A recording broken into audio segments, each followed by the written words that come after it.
Olá pessoal, tudo bem? Então estamos aqui no nosso terceiro encontro, Gestão Estratégica da Qualidade, né?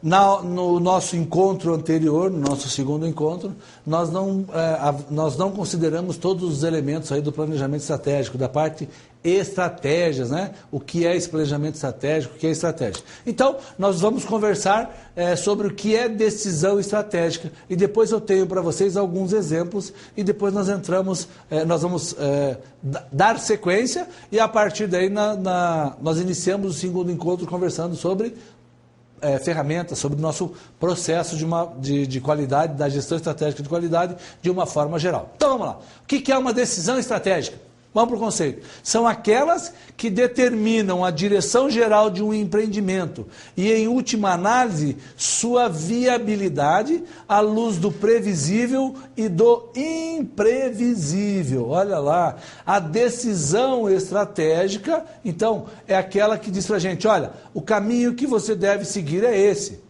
Né? Isso é que faz parte da decisão estratégica em função daquela estratégia determinada pela organização que nós vimos no encontro passado. Essa característica determina que as mudanças desconhecidas podem ocorrer em seus ambientes mais importantes. Significa dizer o seguinte, olha, a decisão estratégica ela é tomada mesmo sem que eu avalie, sem que eu enxergue com clareza o final, ou o destino final. E por que ela é tomada assim? Porque a decisão estratégica não necessita, nesse momento, de uma clareza de propósito na utilização de uma ferramenta, na definição de uma meta a ser atingida. A decisão estratégica, ela indica o caminho. Bacana? Determinam metas, prazos, limites, recursos, rumo, missão e visão do negócio. Então, elas integram, esses elementos integram aí a visão estratégica. Aí eu coloquei para vocês aqui, para a gente caracterizar visão e missão de algumas empresas. Vamos colocar aqui a Gerdau, que é uma empresa que trabalha, o Grupo Gerdau é um grupo, que trabalha aqui com processando aço. Missão. O Grupo Gerdau é uma empresa com foco em siderurgia, que busca satisfazer as necessidades dos clientes e criar valor para os acionistas, comprometida com a realização das pessoas e com o desenvolvimento sustentado da sociedade. O que a missão da Gerdau está dizendo? Aliás, o que a missão das diversas empresas dizem como é que elas querem ser conhecidas. Eu disse para vocês, olha, a missão é alguma coisa pelo que eu quero ser conhecido, pelo que eu quero atingir lá na frente. Então, a missão, nesse caso, está representando isso. Vamos dar uma detalhada nessa da Gerdau e vocês aí têm como exemplo as outras, tá? Vamos lá então. É uma empresa com foco em siderurgia. Vou trabalhar com aço, com o tratamento de aço. Busca satisfazer necessidades dos clientes. Ela vai trabalhar com siderurgia, atendendo os clientes e criar valor para os acionistas. Opa, de que forma? Ele vai atender o cliente rentabilizando o acionista. Ele não vai o que ele está dizendo é, eu não vou trabalhar de graça, não vou deixar de ter o lucro para entregar para o meu acionista. Comprometida com a realização das pessoas e com o desenvolvimento sustentado da sociedade, uma palavrinha muito forte hoje, né? Desenvolvimento sustentado. Por que ele tem uma ênfase forte no tal do desenvolvimento sustentado? Tem uma ênfase forte porque o aço ele tem sua origem no minério de ferro. Para ter o minério de ferro, o que eu faço? Eu abro uma mina, abro uma jazida de minério de ferro, extraio isso da natureza e degrado o ambiente. Degrada o ambiente. Então, não é só degradar. O que eu faço com essa área degradada depois que a mina, depois que a jazida estiver esgotada? Então, trabalhar de forma sustentável é permitir que aquela região, que aquela área de extração, nesse exemplo, né, seja utilizada para outra coisa depois que eu realizar a minha atividade econômica. Então, de forma sustentada, hoje, tem essa conotação. Tá bom? Visão, ser uma empresa siderúrgica global. Para a gente lembrar, visão é algo do dono, né? Alguma coisa particular, entre as mais rentáveis do setor. Visão eu tenho que realizar? Não, na realidade a visão eu não tenho que realizar, porque é algo do meu, do dono da organização. Aqui eu ainda tenho valores, né?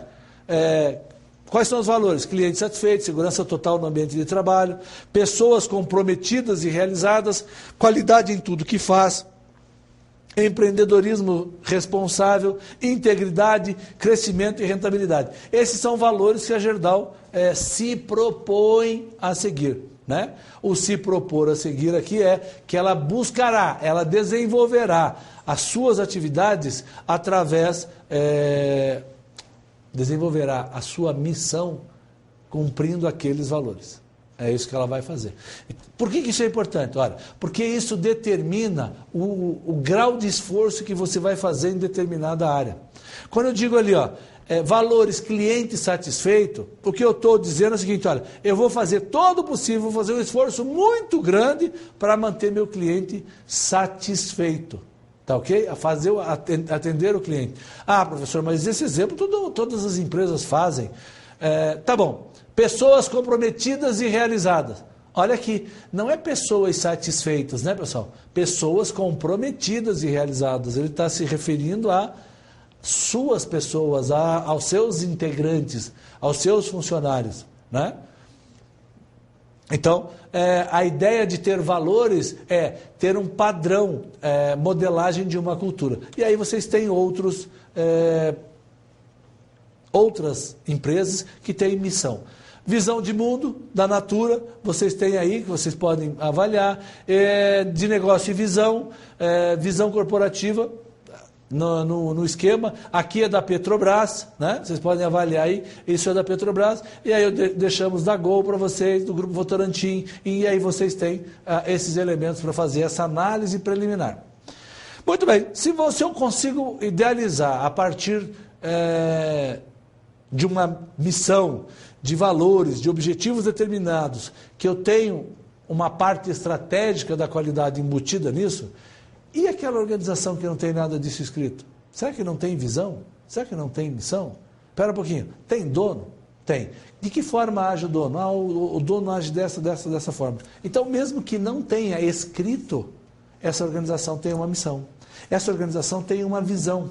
Então, muita gente fala assim, isso tem que ter. Para a qualidade, é bom que isso seja disseminado, porque daí todo mundo caminha na mesma direção do dono. Mas sempre existe uma visão, sempre existe uma missão daquele que construiu ou que iniciou a organização. E isso é que deu sustentabilidade para a organização se manter no mercado até hoje. Então, para mudarmos essa visão, para mudarmos essa missão, ela tem que ser discutida, rediscutida, né? A missão de produzir com qualidade, né? A missão de entregar um produto com qualidade para o meu cliente. Isso é essencial. No nosso caso, para a gestão estratégica da qualidade. Não existe agora você montar uma estratégia para a qualidade que não esteja embutido no planejamento estratégico da organização. Estar embutido no planejamento estratégico da organização significa dizer que a organização tem objetivos claros dirigidos à qualidade. Então, ela que vai considerar esses objetivos e vai considerar também, dentro do seu planejamento estratégico, a realização desses objetivos. Isso significa dizer que a organização vai proporcionar recursos, metodologias, sistemas, ou seja, o que for necessário para poder realizar o objetivo proposto. Menor custo, né? Maior rentabilidade.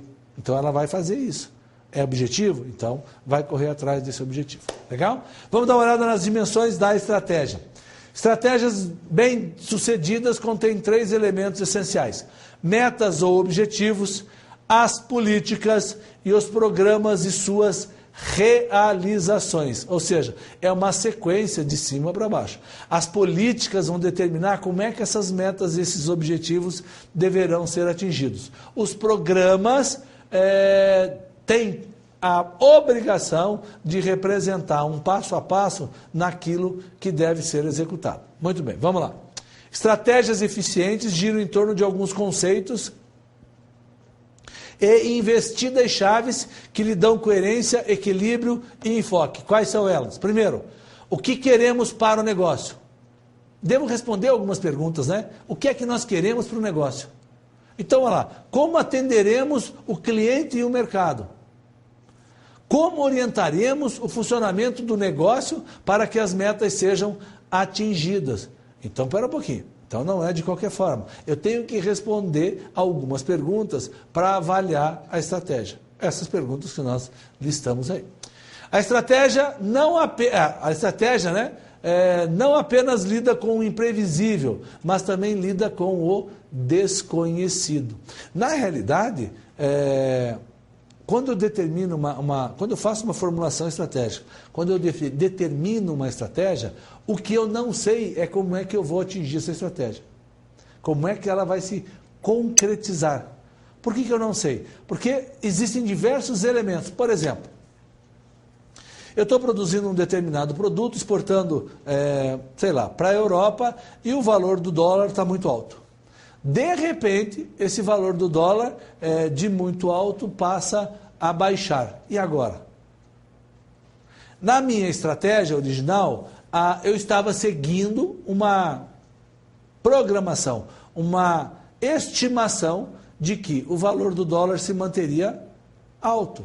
Opa, legal. Mas agora o dólar caiu, por motivos que não fui eu que dei. Mas isso altera a estratégia? Se alterar, isso altera aquilo que eu vou atingir? Se alterar aquilo que eu vou atingir, eu não preciso mudar a estratégia. A direção estratégica continua existindo. O que eu preciso mudar é o plano. Eu preciso reordenar, eu preciso redirecionar. Então, às vezes a estratégia, quando a gente fala assim em estratégia, parece uma coisa muito complexa. Mas não é, ela não é obrigada a atingir aquilo que se propõe. A estratégia, né? Quem vai atingir aquilo são os planos e são as metas que eu vou estabelecer. Como que eu vou fazer? É como se eu estivesse olhando uma casinha lá no final e dissesse assim, olha, eu vou andar vou chegar nessa casinha numa linha reta.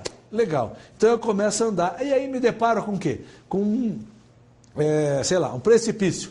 Mas eu olho lá para 20 quilômetros para o lado, tem uma ponte. O que eu vou fazer? Eu vou virar, já saí do caminho, já saí do plano original, né?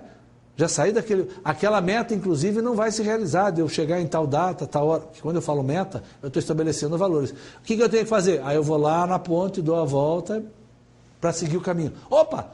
A casinha mudou de lugar? Não mudou de lugar. O objetivo continua lá. Tenho que chegar na casinha. Só que o caminho que eu segui é diferente daquele projetado, planejado anteriormente.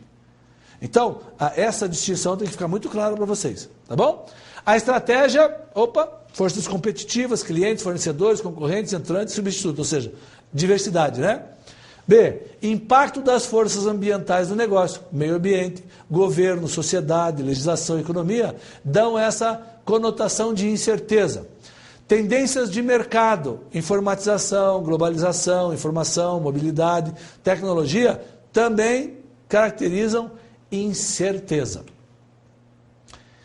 Mitzberg diz para a gente assim, a essência da estratégia é construir uma postura que seja muito forte, aí ele coloca assim, ressalvando, né? E ao mesmo tempo flexível, de maneira seletiva, para que a organização possa alcançar suas metas, independentemente das maneiras imprevisíveis por meio das quais as forças externas possam, na realidade, interagir quando a ocasião chegar.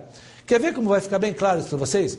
Pensa assim, estratégia é assim, ela diz que eu tenho que elaborar um plano, né? Quando eu falo em planejamento estratégico, parece que assim, eu vou elaborar um plano. Se eu vou elaborar um plano, eu sei exatamente o que eu vou fazer.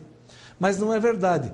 Apesar de o termo planejamento significar uma estrutura altamente ordenada, um passo a passo altamente ordenado, na realidade, esse passo a passo ordenado tem que ser muito dinâmico, tem que ser muito flexível. Então, ao mesmo tempo, eu tenho que ter a estrutura e ser flexível para cumprir o objetivo estratégico. Tá? Na realidade, parece um paradigma aqui, né? Nós temos um problema aqui. Como é que eu vou estruturar alguma coisa, vou organizar uma coisa de forma... um passo a passo bem criterioso, e esse passo a passo pode se modificar. Muito bem. Bom, uma estratégia eficiente deve ter alguns elementos. Primeiro, objetivos claros, decisivos e diretos. 2, deve ter um impacto motivacional. 3, tem que ser consciente e dotado de iniciativa. 4, tem que ser compatível com o ambiente, ou seja, tem que avaliar o ambiente, tem que considerar forças e fraquezas, tem que considerar forças e fraquezas internas, ameaças e oportunidades externas. Tem que considerar um horizonte de tempo, significa dizer, tem que considerar um período de tempo, 5 anos, 10 anos, para que a gente possa realizar. Né? Tem que ter flexibilidade e ser liderada. Na realidade, o termo correto aqui é liderada. Tá ok? Para Halad e Hamel diz assim, intenção estratégica é igual à obsessão pela vitória em todos os níveis da empresa. Intenção estratégica é atingir aquele objetivo. Obsessão pela vitória em todos os níveis da empresa. Isso significa dizer que eu tenho que transferir isso para todos os elementos da empresa. O que é a intenção? O que ele diz para a gente daquilo que é intenção estratégica? Vamos lá. Muitas empresas possuem intenção estratégica e, no entanto, não conseguem atingir as suas metas, ou seja, são obsessivas, né? O conceito abrange foco da organização na essência de ganhar. Também pessoas motivadas, também comunicação, também contribuição pessoal e trabalho em equipe. Capta a essência de ganhar, é estável ao longo do tempo, estabelece uma meta que merece o esforço pessoal e o comprometimento das pessoas dentro das organizações. Tá ok? Qual é o papel dos líderes? Qual é o papel da liderança no momento em que você define a estratégia? Vamos lá? Ele deve criar, a liderança, né, deve criar um sentido de urgência. Nós sempre temos que buscar. Esse sentido de urgência vai obrigar todo mundo a pensar em atingir, em resolver o plano, em executar o plano. Então, deve criar um sentido de urgência. 2, deve ter foco competitivo e inteligência competitiva. 3, estabelecer as competências do negócio e da equipe. 4, marcos claro. Marcos aqui tem o sentido de aonde que eu paro e vou realizar uma avaliação. Aonde que eu paro, quando que determinada coisa acontece. Por exemplo, um marco de todo ano é o Natal. Por que é Natal? Porque todo dia, 24 para 25, nós temos o Natal. Isso, então, é um marco no calendário. 7 de setembro é um marco no calendário. Por quê? Porque é o mesmo dia sempre. Então, marco tem essa conotação. Um marco, ele vai ser atingido de uma forma ou de outra. Né? O que eu tenho que fazer esse marco tem que estar claro para todo mundo. O que tem que acontecer em determinada época, em determinado ponto dessa caminhada estratégica aí. Então, marcos claros e objetivos para a avaliação de desempenho. E aí, o que é vantagem competitiva se nós estamos tratando de vantagem competitiva? Muito bem, eu vou dar uma explicação mais geral para vocês, para que vocês possam entender. Vantagem competitiva é aquilo que nos diferencia do concorrente. De forma muito simples, é isso. É aquilo que nos diferencia do concorrente. É aquilo que permite que o cliente compre meu produto ao invés de comprar um produto do concorrente. Essa é a vantagem competitiva. Isso é vantagem competitiva. E hoje, como é que as vantagens competitivas são? São efêmeras, ou seja, elas não duram. Por que elas não duram? Porque os meios de comunicação estão muito fortes hoje. Os meios de comunicação representam, no mercado hoje, a disseminação da informação para todos os efeitos. Tá ok? A essência e estratégia reside em criar as vantagens competitivas de amanhã, mais rapidamente do que os concorrentes possam imitar as que você possui hoje. Significa dizer que eu tenho que investir em pesquisa. Pessoal, eu tenho que investir em pesquisa, porque a minha vantagem competitiva hoje não necessariamente não se mantém, né? Princípios gerais da estratégia. Consistência. A estratégia não deve apresentar metas e políticas mutuamente inconsistentes. Claro que não, né? Porque as políticas é que dão origem, é que fundamentam as metas lá na frente. Então não podem ser inconsistentes. Outro princípio, consonância. A estratégia precisa representar uma ação adaptável ao ambiente externo e às mudanças críticas que ocorrem nele. Vocês já imaginam se o celular se mantém igual por 2 anos? Eu tenho uma empresa, fabrico celular e não vou modificar meu celular por 2 anos. O que vai acontecer no final de 2 anos? Sem chance, né? Ou seja, eu não me adaptei à exigência do cliente porque ele vai querer um produto diferenciado. Característica, outra, vantagem. A estratégia precisa proporcionar ou manter uma vantagem competitiva na área de atividade selecionada. Ou seja, aviação, eu tenho que ter uma atividade diferenciada para a aviação. Eu tenho que estratégia que eu vou adotar para a minha empresa nesta área. O serviço, olha, o serviço é o mesmo, transporte de passageiros. Mas, por exemplo, dentro do transporte, existem diferenciais que vão fazer com que me escolham ao invés de escolher a outra empresa? Isso que eu tenho que avaliar. Viabilidade. A estratégia não pode sobrecarregar os recursos disponíveis, nem criar subproblemas insolúveis. Muito bem. Então, se a estratégia faz isso, a finalidade da estratégia é gerar valor. Né? Que valor? O que é valor?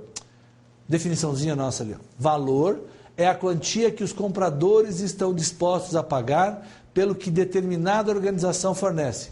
Valor, em vez de custo, deve ser utilizado na análise da posição competitiva. Porter diz isso. Por que Porter diz isso? Ele diz isso o seguinte: quanto é que você está disposto a pagar por uma televisão nova? Olha, eu não vou pagar mais do que R$1.000 por uma televisão nova, LCD, OLED, sei lá. Não vou pagar mais. Por que você não vai pagar mais? Será que uma televisão nova de LED custa R$1.000 para ser produzida? Aí eu acredito que não custe R$1.000. Mas como você vê valor naquela TV e percebe isso, você compra por R$1.000, você paga. Então, espera um pouquinho, o cliente paga aquilo que ele percebe de valor. O meu consumidor compra porque ele percebe o valor pelo preço que está pagando. Se eu compro uma caixa de fósforo por R$100, é porque eu vejo valor na caixa de fósforo. Ah, é? É. Quanto será que vale uma caixa de fósforo num ambiente em que eu preciso esquentar a comida, eu preciso fazer uma comida, mas eu não tenho um elemento que provoque uma chama? Eu tenho todos os recursos, tudo que é necessário para produzir o fogo, mas eu não consigo produzir porque eu não tenho uma caixa de fósforo. Quanto é que será que você paga nessa caixa de fósforo? Essa é a consideração de valor. Para fazer custa uma insignificância. Sei lá, 10 centavos, 20 centavos. Mas e nesse momento? Você com fome, tendo os recursos na mão, menos o fogo, você não pagaria, sei lá, R$5, R$2, R$10? Mesmo nesses valores pequenos, você está atribuindo um valor que para você existe. Então o cliente faz isso conosco. Nós devemos identificar qual é a percepção de valor do cliente e entregar esse produto para ele pela percepção de valor. Nós não devemos agregar valor a um produto em que meu cliente não perceba. Não adianta eu colocar uma tecnologia avançada dentro de um produto se meu cliente não olha a tecnologia, ele não vai pagar por ela. Então nós estamos fazendo uma besteira, estou exaurindo recursos da minha organização, entregando um produto de altíssima qualidade, mas que meu cliente não percebe. Para esse cliente especificamente, eu vou ter que entregar um outro produto, porque ele não percebe valor naquela tecnologia que eu estou inserindo. Legal? Porter também traz para a gente o nosso modelinho de cadeia de valores. Então, ele tem aqui para uma organização uma cadeia de valores. Ele diz que as atividades de apoio são representadas pela infraestrutura da empresa, administração de recursos humanos, desenvolvimento da tecnologia e a parte de aquisição, a parte de compras da organização. Mas que a organização tem como atividades principais logística de entrada, operações aqui com características de produção, a logística de saída, a parte de marketing e vendas e serviços pós-vendas. Olha que legal. Então, eu teria que ter qualidade em logística, qualidade em operações, qualidade em logística de saída, ou logística de outbound, né? Ou logística de entrada, inbound, marketing e vendas e serviço pós-venda. Então, Porter traz para a gente essa figura e diz assim, eu tenho que trabalhar com essas características. A cadeia de valor representa todas as atividades que acontecem dentro da empresa com a finalidade de criar valor para os clientes. E ele destaca aqui a criação de valor para os clientes. Tá ok? Muito bem. Se destaca a criação de valor, eu tenho que poder medir essa criação de valor. Uma forma de medir é utilizar o Balanced Scorecard. O que é o Balanced Scorecard? Na realidade é uma avaliação através de um cartão de score. Opa, um cartão de score, o que é isso? Na realidade é um cartão onde eu marco uma pontuação, né? Então, o Balanced Scorecard traz isso para a gente. E ele traz uma visão diferenciada para nós. Essa visão diferenciada se preocupa com 4 elementos, 4 áreas da avaliação, né? Perspectiva financeira, vamos fixar isso, um pouquinho mais para cima aqui, isso. Vamos lá, 4 áreas, vocês podem olhar no material, aqui fica muito pequeno, mas o materialzinho de vocês está bom. Eu tenho a perspectiva financeira para diversos elementos aqui, não é isso? E essa perspectiva financeira é avaliada integralmente, ou seja, de forma a se relacionar com todas os outros elementos para o Balanced Scorecard. Eu vou desde a rentabilidade, a imagem do serviço considerada, qualidade é uma delas, né? Qualidade são elementos integrantes que eu tenho aqui e que vão fazer com que, ao serem utilizados, ao serem definidos esses elementos, eu possa medir o quê? Opa, nós estamos avaliando quem? A estratégia. Então, medir a estratégia da minha organização. Poder acompanhar para verificar se existe aí a avaliação e estratégia da minha organização. Tá ok? Muito bem. Nós vamos conversar então agora sobre processo produtivo e dentro desse processo produtivo nós vamos falar sobre qualidade. Tem um modelo de ambientes da qualidade representado, que Palladini é um dos autores, né? Palladini traz para a gente. Dentro desse modelo de ambiente da qualidade, ele separa a nossa organização em 3 grandes ambientes. Vamos dar uma olhadinha lá então. 3 grandes ambientes. O primeiro ambiente é aquele que ele chama de ambiente da qualidade inline. Esse ambiente da qualidade inline é a área onde eu tenho a produção. A produção, então, é o coração da minha empresa. Sem a produção, sem a área de produção, eu não tenho nada. Aí você vai falar assim para mim, mas professor, tem empresa que não tem produção. Todas as empresas, de uma forma ou de outra, produzem alguma coisa. Se você pegar uma metal mecânica, uma indústria de peças, elas vão produzir peças. Não é isso? É isso. Mas, por exemplo, o cabeleireiro, ele produz o quê? O cabeleireiro produz cortes de cabelo. Isso é uma prestação de serviço. O pessoal do transporte produz o quê? Produz o produto transportado. Então, peraí, eu tenho sim em todas as organizações um coração, né? Que a gente vai chamar de ambiente da qualidade inline, ou na linha de produção. Por que isso é importante? Porque a partir desse ambiente de qualidade, eu posso medir, eu posso verificar o que é que eu vou avaliar ali. Tem outro ambiente? Tem outro ambiente, que não é o ambiente inline agora, é o ambiente offline, né? Então, aqui eu tenho um ambiente offline, que na realidade ele não engloba o ambiente inline, ele está em volta do ambiente inline, fazendo o quê? Dando suporte. Então, o ambiente offline é tudo aquilo que não é produção dentro da organização. Por exemplo, marketing é produção? Não, marketing não é produção. RH não é produção. Vendas não é produção. Manutenção não é produção. Então, perceberam o que eu estou dizendo? Todas as atividades de suporte da organização estão aí no ambiente offline. Legal? E o terceiro ambiente que nós temos? O terceiro ambiente tem que ser um ambiente de relacionamento com o mercado. Então, eu tenho a qualidade online, né? Eu chamo de offline porque eu não estou na linha. Eu chamo de inline porque eu estou na linha. E eu chamo do inline porque eu cubro todo o espectro. E o que o ambiente de qualidade online proporciona para a gente? Proporciona um relacionamento entre o cliente, o consumidor e a minha organização. O ambiente online proporciona a seguinte configuração.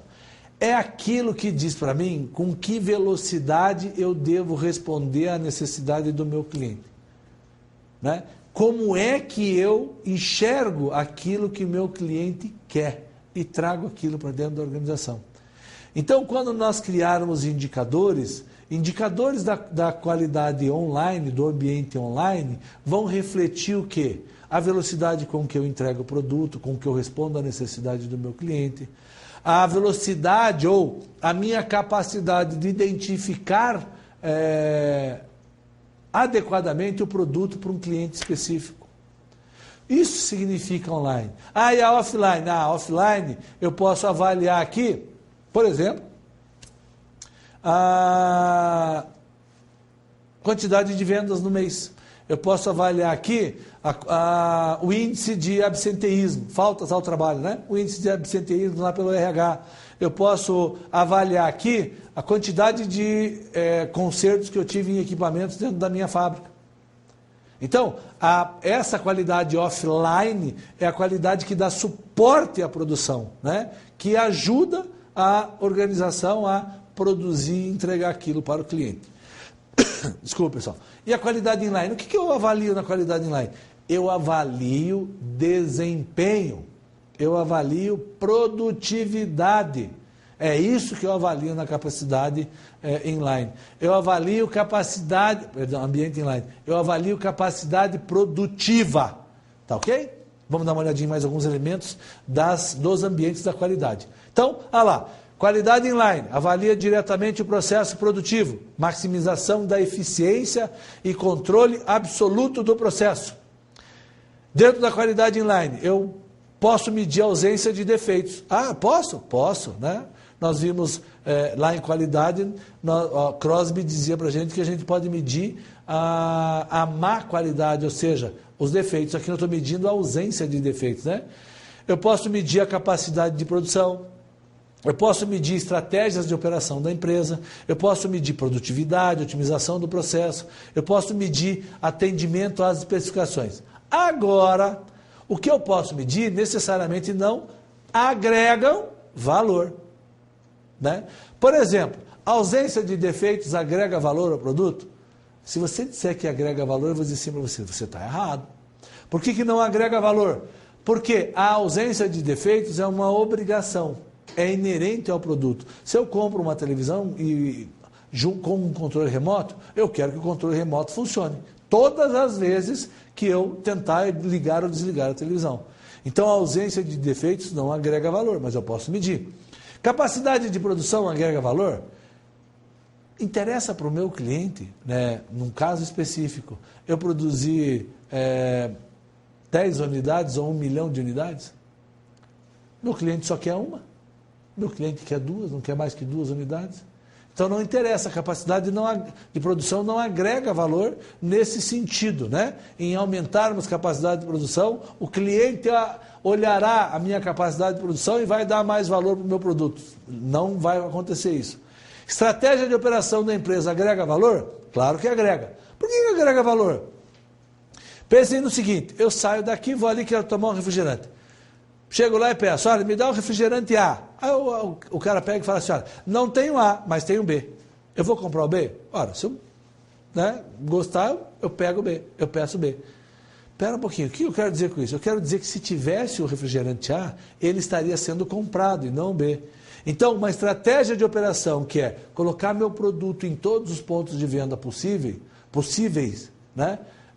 Funciona? Funciona. Agrega valor? Agrega. Porque meu cliente percebe valor em meu produto sempre estar lá. Não é isso? Pô, acontece com a Coca-Cola. Onde você vai tem Coca-Cola, mas necessariamente não tem os outros produtos. Legal? Produtividade agrega valor? Claro que agrega valor. A produtividade reduz obrigatoriamente o custo do produto. Atendimento das especificações agrega valor? Agrega, na medida em que o meu cliente é aquele que determina a classificação. E lembrar que atender a especificação no sistema produtivo significa estar dentro da norma, estar dentro do padrão. Estar dentro do padrão significa que eu não tenho defeito. Se eu não tenho defeito, o custo do retrabalho não irá para o produto. Muito bem, qualidade offline, outro ambiente, né? Avalie atividade de suporte do processo de produção. Então, mede suporte de produção, mede as atividades que influenciam ou afetam o processo produtivo. Normalmente nós temos marketing, projetos que são importantes. Alguns exemplos, manutenção, segurança do patrimônio, são áreas do ambiente offline. Aí eu tenho a qualidade online, né? Relação empresa-mercado em tempo real. E, em tempo real, relação da empresa com o mercado, ou seja, com que velocidade a minha organização está respondendo àquela necessidade do mercado. Então, essa relação a gente chama de ambiente online. Então, eu tenho lá relação com o mercado, percepção de necessidades ou conveniências de clientes e consumidores, pronta reação às mudanças ou induz a mudança. Legal? Bacana, né? Nós vamos tratar então um pouquinho agora de custos da qualidade. O que são os custos da qualidade? Primeiro vamos ler os conceitos e aí vamos colocar esses conceitos no gráfico. Tá? Custos de prevenção. Custos gerados para a manutenção em níveis mínimos dos custos das falhas. Significa dizer que eu me antecipo, eu não deixo acontecer a falha, eu faço a prevenção. Legal? Custos de avaliação, gerados pelas atividades de medir e auditar os serviços e produtos para garantir os requisitos mínimos. Eu poderia dizer que a inspeção representa um custo de avaliação, né? Falhas internas e falhas externas, resultante de falhas, defeitos ou falta de conformidade antes e após a entrega para o cliente. Aí eu vou dizer para vocês, pessoal, o que é melhor para a minha organização? Pagar o custo da falha, né? Ou realizar a prevenção e a avaliação. Junto com a prevenção, eu tenho que fazer a avaliação também. O que eu faço? Qual é o melhor para a organização? Qual dessas alternativas? Então, eu preparei o quê? Nós preparamos aí um gráfico, e nesse gráfico você vai perceber que existe aí um trade-off, que a gente chama lá na logística de trade-offs, mas eu vou chamar aqui um trade-offs da qualidade. Vamos dar uma olhadinha no gráfico? Vamos lá, então. Está ali o nosso custo da falha. Ele, para que eu aumente a qualidade do produto, esse custo da falha tem que ser reduzido, ou seja, eu tenho que pagar cada vez menos pela falha. Ao pagar menos, significa dizer que eu tenho uma quantidade de falhas menor. Vamos para o outro item lá, então. Se o custo da falha decresce à medida que a qualidade aumenta, o custo da prevenção e da avaliação aumentam à medida em que a qualidade aumenta. Quanto mais prevenção, quanto mais avaliação eu fizer, menor chance de acontecer a falha existe. Então, eu aumento o custo de avaliação e de prevenção para não deixar acontecer a falha. Não é isso? É verdade. O que é melhor para mim? Quem respondeu prevenção está equivocado se diz que prevenção é a melhor situação para a qualidade. O gráfico vai demonstrar que a melhor situação para a qualidade é quando os custos entre a prevenção e a falha são equilibrados, são idênticos. Ah, é? Dá uma olhadinha no gráfico lá. Ó a curva que nós estamos gerando aqui. Ó. Nós geramos essa curva exatamente nesse ponto, é que eu tenho o custo mínimo da qualidade. Eu tenho o custo mínimo da qualidade. Esse é o menor custo da qualidade que eu posso considerar aqui. Qualquer outro ponto da nossa curva que eu pegue vai estar acima desse custo. Ora, esse custo representa a igualdade entre o custo da falha e o custo da prevenção. Bem tranquilo agora. Então, na realidade, evidentemente que nenhuma empresa gostaria de ter falha, né? Nenhuma empresa gostaria de ter um custo de prevenção. Então, a gente trabalha os sistemas e trabalha os processos de tal forma que eles não gerem defeitos. Não é isso? Então, à medida em que eu vou melhorando o meu projeto produtivo, o que eu tenho é uma melhoria na prevenção. Eu incremento alguma coisa com uma prevenção. À medida que isso é possível, quando for adequado, quando o custo de prevenção for igual ao custo da falha. Bacana, pessoal? Legal. Ferramentas para a qualidade. Bom, se eu tenho que gerenciar a qualidade, eu tenho que utilizar algumas ferramentas de gestão da qualidade. Eu não posso só gerenciar a qualidade com um processo, ou gerenciar a qualidade com o planejamento estratégico. Então, eu tenho que olhar para dentro. A gente diz assim, olha, eu vou estabelecer a utilização de ferramentas da qualidade olhando para dentro, fazendo zoom in, né? Quando eu olho para dentro, o que eu quero é avaliar a qualidade internamente. Quando eu olho para fora, quando eu olho para longe da minha organização, quando eu olho para o cliente, para o atendimento às necessidades do cliente, eu digo que eu estou avaliando, estou fazendo um zoom out fora da organização. Durante um determinado período, as organizações não tinham essa visão. No começo, elas olhavam para si somente, né? Até a Segunda Grande Guerra, as organizações olhavam para dentro de si e se preocupavam em otimizar processo, padronizar, aumentar a produtividade. A partir de 1945, depois da Segunda Grande Guerra, o mercado se abriu. O mundo enxergou o mundo mesmo. Cada um passou a olhar, todos, olhar para fora, né? Isso representou um avanço muito grande na qualidade. Então, vocês têm, o próximo quadrinho de vocês é um gráfico mostrando o avanço da qualidade. Vamos dar uma olhadinha. Esse avanço da qualidade, aliás, nós colocamos a qualidade iniciando aqui em 1910 aproximadamente, né? Então, lá em 1910 nós nos preocupávamos muito com inspeção. Isso aconteceu, aliás, nós fazíamos a inspeção que a gente chama de inspeção 100%. O que é a inspeção 100%? Eu avalio todas as peças. Então, lá em 1910, nesse período aqui, né, mais ou menos, eu tinha o quê? A inspeção 100%. À medida em que Stewart mostrou que valia a pena você avaliar estatisticamente, eu comecei a fazer a inspeção por amostragem. Qual era o meu foco até então? Era o produto, e eu só olhava para dentro. Então, evoluímos, eu comecei a olhar o processo, não só agora o produto. Então, controle estatístico do processo. Depois, controle estatístico não só do processo, mas da qualidade. Aonde que eu estou agora? Eu estou considerando o processo produtivo, né? Considerando o produto dentro da organização, o processo produtivo. De novo, zoom interno, ou seja, zoom para dentro da organização. Muito bem. Tem mais uma, né? Eu tenho aqui a criação dos círculos de controle da qualidade, que são aqueles grupos que se preocupavam especificamente com a qualidade dentro da organização. Daí para frente, para caracterizar um avanço na qualidade, eu precisava garantir a qualidade. Espera um pouquinho, como é que eu vou garantir essa qualidade para o mercado? Como é que eu vou dizer para o mercado que agora o meu produto é muito bom, que eu vou entregar sempre o meu produto. Isso a gente chama de garantia da qualidade. Não existia, então, um mecanismo que pudesse dizer isso para o mercado. Notadamente para aquelas empresas que eram empresas... para aqueles países que eram países extrativistas. Exemplo, o Brasil. Então, a Europa, para comprar produtos do Brasil, o que ela fazia? Ela exigia um padrão de qualidade, ela exigiu que as organizações tivessem uma gestão que fosse padrão. E aí a gente surge com a garantia da qualidade e com a criação das normas. Voltamos lá para o quadrinho. Então, a exigência da qualidade,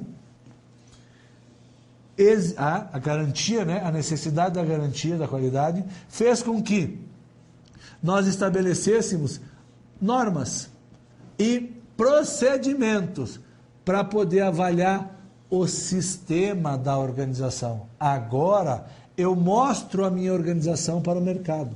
Eu não penso mais só dentro da organização, eu estou pensando como que lá fora vão enxergar.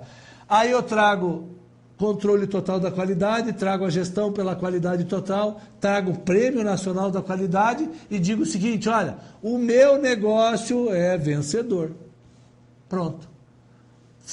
Digo para quem, pessoal? Para quem que eu estou falando isso? Eu estou falando isso para o mercado, eu estou falando isso fora da organização. Aqui embaixo eu tenho os períodos. E se vocês perguntarem para mim, professor, e qual é o foco hoje? Eu vou chegar para vocês e dizer assim, olha pessoal, o foco hoje é tudo. Eu não posso mais escolher, eu não posso mais dizer que me preocupo com o processo, não com o sistema, com o produto e assim sucessivamente. As organizações hoje exigem das outras esse sistema. Nem necessariamente são os consumidores, mas as organizações que trabalham com os consumidores na busca daquele diferencial competitivo, daquela vantagem competitiva, exigem agora dos seus fornecedores, dos seus distribuidores, que ela opere no produto, no processo, no sistema e no negócio. E no negócio aí é estrategicamente. Legal? Para isso nós temos alguns estilos de gestão. A gente poderia dizer um estilo de gestão preditivo é caracterizado pelo zoom out, ou seja, eu modelar a minha organização baseada num sistema de gestão é fazer com que as pessoas de fora da minha organização me percebam. Ou seja, eu estou de acordo com a norma de qualidade. Todo mundo conhece a norma de qualidade e sabe como é que ela deve ser representada. Vão olhar para mim com esses olhos. E aí é preditivo. Eu sigo a especificação. Eu tenho aquela que é preventiva também. Ou seja, apesar de não ter uma norma dentro da minha organização, se as pessoas forem dar uma olhada, eu tenho exigências iguais ou maiores do que a norma. A norma que nós estamos falando aqui é uma norma, por exemplo, ISO 9001-2008, a implementação de uma norma desse tipo. Então, o que eu estou dizendo? As organizações também podem nos olhar além das normas. E aí, eu sou preventivo para uma determinada área. Será que a norma ISO de qualidade 9001-2008 é suficiente para a área, por exemplo, farmacêutica? Para a área hospitalar? Eu acredito que não. Porque a norma não é preparada para você trabalhar extremos, para você trabalhar picos de exigência. Ela modela um sistema de gestão. Quem determina essa situação é a atividade nesse caso. Muito bem, e olhando para dentro? Puxa, olhando para dentro eu vou ser corretivo, a minha preocupação é procurar não é não deixar, é procurar não mostrar para o mercado essa situação. Se eu não mostro para o mercado, eu tenho que corrigir internamente, eu vou corrigir processos, eu vou corrigir sistemas, eu vou corrigir N elementos dentro da minha organização que afetam o desempenho da minha organização. O estilo de gestão aqui agora eu vou atuar como na organização? De forma corretiva? Procurando e corrigindo problemas? Aliás, esperando esse problema aparecer para corrigir? Ou, vou ter um estilo reativo à necessidade da organização. Né? Vou ter um estilo reativo a uma necessidade premente de gestão na organização. Nós temos que determinar, tá bom? Muito bem, nós vamos agora da qualidade para a excelência da gestão. Legal. Esse é um gráfico que está representado aqui para vocês, e nesse gráfico eu represento assim, são os passos, né? É como se fosse uma evolução. Primeiro momento, lá na parte da operação, eu tenho a qualidade, não tenho qualidade nenhuma. A partir de um determinado momento, eu passo a estabelecer controles que vão refletir a qualidade dentro da organização. Né? Aqui é um sistema, né? O próximo passo é estabelecer, risquem ali se for em controle, e coloquem, eu estabelecer um sistema, para depois eu avaliar como um todo a gestão do processo de negócio. Isso dentro da organização. O sistema integrado de gestão vai buscar a relação entre o meu produto, a minha empresa e o mercado, e aquilo que o mercado quer. E aí, às vezes, fica muito difícil você determinar o que é qualidade. Porque existem sistemas de gestão que são mais exigentes que outros sistemas de gestão. Tá ok? Qual é meu foco? O que é que eu vou, o que o mercado vai querer representar? Por exemplo, será que eu devo ter a liderança em alguns desses elementos? Liderança no produto, liderança no processo, liderança no sistema, liderança em como a sociedade percebe. Né? Qual é a minha busca nessa hora, nesse momento em que a gente fala sobre qualidade? Então, eu tenho que passar para vocês, para que vocês identifiquem, para que vocês possam fazer essa escolha, alguns modelos de gestão e ferramentas que são mais utilizados para a realização dessa gestão. Isso tudo tem a ver com como é que eu monto o meu processo de gestão dentro da organização. Se não fosse assim, eu não vou poder implementar a estratégia da qualidade dentro da organização. Porque sem um sistema, eu não consigo transferir essas informações para adiante. Eu não consigo transferir essas informações para os níveis mais operacionais da minha organização. Muito bem, um sistema de gestão integrado significa, dentro da qualidade, que nós teremos que usar diversas ferramentas. E aqui vocês têm diversas ferramentas. Desde o controle pela qualidade total até a realização, por exemplo, a colocação da norma SA 8000. Então, percebo, eu tenho a utilização de ferramentas, eu tenho a utilização de tecnologias que exigem um conhecimento muito forte de mim, além das exigências de mercado. Eu posso dizer para vocês o seguinte, olha, eu vou atuar dentro da minha organização em 3 setores. Primeiro, eu vou atuar no cliente estabelecendo a sua necessidade, utilizando ferramentas para estabelecer a sua necessidade. Por exemplo, Quality Function Deployment, ou o QFD, é uma ferramenta. Eu vou utilizar para o mercado, para a organização com a relação do mercado, eu vou utilizar a normalização, que é a utilização das normas. Norma de qualidade, a norma de gestão ambiental, a norma de responsabilidade social e assim sucessivamente. E eu vou utilizar para dentro da minha organização, para o processo produtivo, de ferramentas e técnicas que são avançadas. Por exemplo, o Seis Sigma. Tá bom? Isso tudo pode ser medido. Isso tudo pode ser medido? Pode. O PNQ, que é o modelo que você tem representado aqui, traduz isso. Ele avalia de uma forma mais abrangente pessoas, processos, né? Como? Vinculado aos planos, mas exige que você justifique a utilização do relacionamento com o cliente, quais são os critérios de liderança que você precisa e como que que eu devo me comportar perante a sociedade para fazer o quê? Obter resultado, né? Isso significa o quê? Significa que eu tenho que buscar informação e conhecimento. Aonde eu vou buscar essa informação e conhecimento? No mercado. Beleza, pessoal? Então, olha aí. Então, eu tenho uma estratégia de gestão, eu tenho um sistema de gestão. Esse modelo que eu apresentei para vocês do PNQ é um modelo de gestão pelo qual você pode ser avaliado. Olha, se você entrar lá no site de busca e procurar PNQ, digitar PNQ, ou Programa Prêmio Nacional de Qualidade, né, vocês obterão o site. Lá no site ele detalha cada elemento com uma minúcia muito grande. Bem tranquilo, bem simples. Tá ok? Muito bem, eu vou ter que avaliar a qualidade. Bom, se eu vou avaliar a qualidade, eu tenho que lembrar dos meus conceitos de qualidade.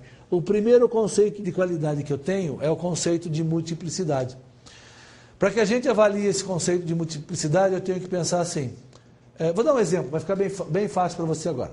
No exemplo, eu tenho um carro, vou abastecer num posto de gasolina. Legal? Legal.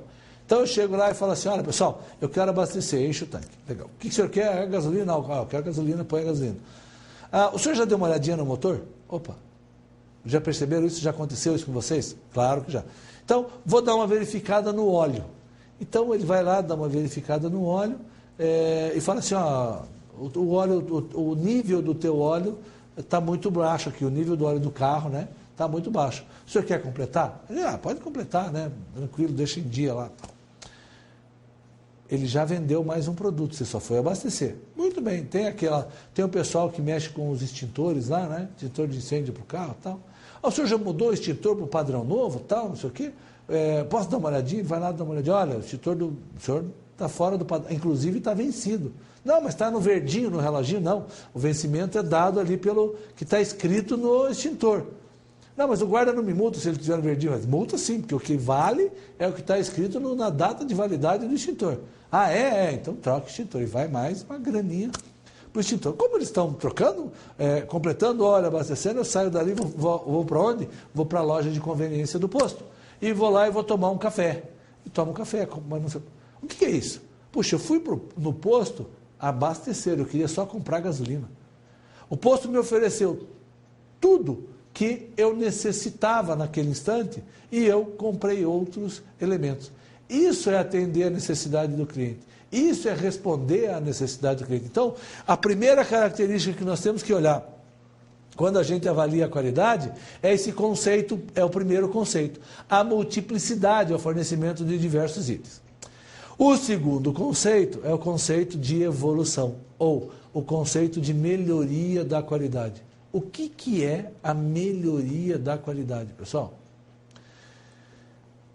Lembram quando saiu o primeiro celular? Não lembro muita gente, mas o primeiro celular os celulares antigos eram muito grandes, não eram? Eram. Eles tinham qualidade? Olha, se pensar para a época deles, eles tinham qualidade. Bom, se eles tinham qualidade para a época, por que hoje não tem mais? Porque hoje nós temos celulares que fazem muito mais coisas, celulares menores.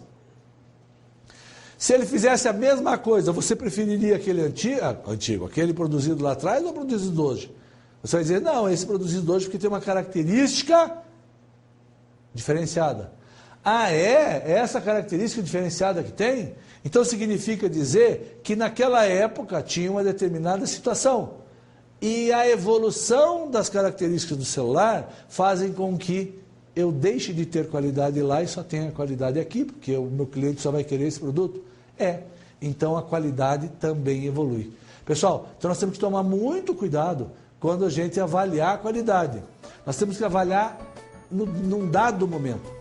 No primeiro caso, o celular, no primeiro celular, hoje não tem mais qualidade, mas para a época tinha. Então significa dizer que eu evoluo, né? Eu cresço em conceitos de qualidade. O que eu quero hoje necessariamente não é aquilo que eu quero amanhã. Tá ok? Pessoal, então vamos encerrar por aqui. Não percam a próxima aula, nós partimos daqui como de costume, tá ok? Um abraço a todos e até a próxima aula. Tchau!